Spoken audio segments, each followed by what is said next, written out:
शुभ सकाळ पिलामाने भूगोल शिक्षण कार्यक्रम तुमମାନଙ୍କୁ स्वागतम। आज आमे तुम षष्ठ श्रेणी भूगोल बहिर षष्ठ अध्याय पृथ्वीर महादेश विषय पढ़िबा। तुमे जानिथिबो आम पृथ्वी रे 7टी महादेश रहिअछि। एगुड़िक मध्यरु एशिया महादेश हैला पृथ्वीर सबुठारु बृहत्तम महादेश। आज आमे एशिया महादेश विषय रे किछि पढ़िबा आउ जानिबा। आमे प्रथमे एशिया महादेशर अवस्थिति विषय रे किछि जानिबा।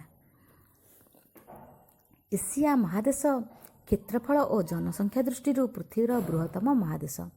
यह 10 डिग्री दक्षिण अक्षांश और 80 डिग्री उत्तर अक्षांश एवं 25 डिग्री पूर्व दाग्रीमा और 170 डिग्री पश्चिम दाग्रीमा मध्य अवस्थित।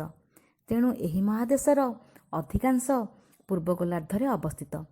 एशिया महादेश आफ्रिका सहित स्थलभाग द्वारा संयुक्त थिला। मात्र सुएज केनाल खनन हेबा परठारु यह आफ्रिका ठारु स्थलभाग रे विच्छिन्न होइअछि।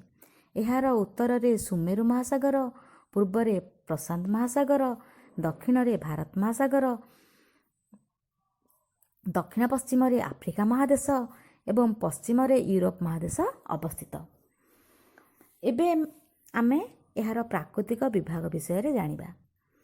भूप्रकृति अनुसार एशिया महादेशर केन्द्रांचल रे पर्वतमाला, दक्षिण रे मालभूमि एवं नदी उपत्यका और उपकूलवर्ती अंचल रे समतल भूमि देखा जाए।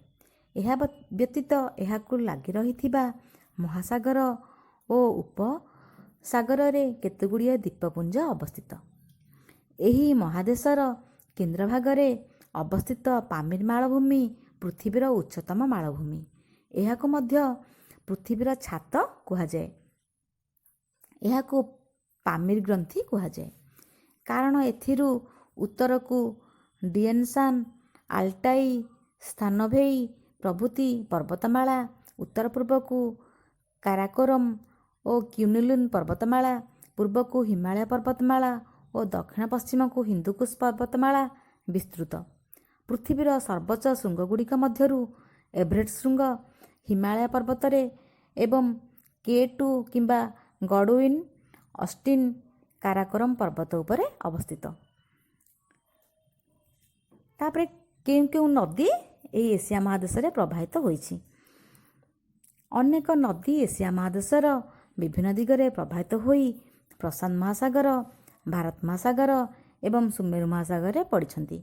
सेगुड़िक मध्यरु मुख्य नदी गुड़िक हेले सिंधु, गंगा, ब्रह्मपुत्र, इरावती, मेकंग, सालुइन, हेयांगहो, यांगसिकियांग, ओब, इनिसा, लोना, यूफ्रेटिस, टाइग्रिस, महानदी, गोदावरी, कृष्णा, कावेरी इत्यादि।